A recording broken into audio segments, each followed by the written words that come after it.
বাংলাদেশের প্রাক্তন প্রধানমন্ত্রী সম্পর্কে ভারতের পররাষ্ট্র সচিবের সাথে আমাদের যে আলোচনা হয়েছে, সেই আলোচনাতে আমরা আমাদের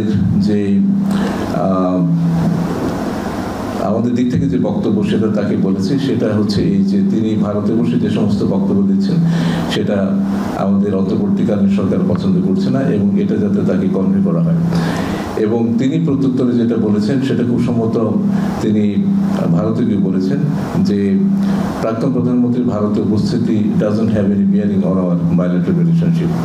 আর ফেরানোর বিষয়ে যেটা বললেন এটার উত্তর আমি দিয়েছি। এটি একটা আন্তঃমন্ত্রণালয় বিষয়ক একটা বিষয় এবং এটি একটি রাজনৈতিক সিদ্ধান্তের বিষয়, এবং পররাষ্ট্র মন্ত্রণালয়ে যখন এই অনুরোধ আসবে তখন আমরা তার পরবর্তী প্রক্রিয়াটা শুরু করবো। এটা আপনারা জানেন যে মিয়ানমার এখন যা হচ্ছে সেটা খুবই একটা ইভলভিং একটা সিচুয়েশন। আপনাকে এটা বলতে পারে যে এই সিচুয়েশন আমরা আমাদের নজর রাখছি। আরাকান আর্মির সাথে আমাদের যোগাযোগ বিষয়ে কিংবা নন স্টেট অ্যাক্টর সম্পর্কে আমাদের যোগাযোগ বিষয়ে যে প্রশ্নটা করেছেন, এটার আমি সাধারণ একটা উত্তর দিতে চাই।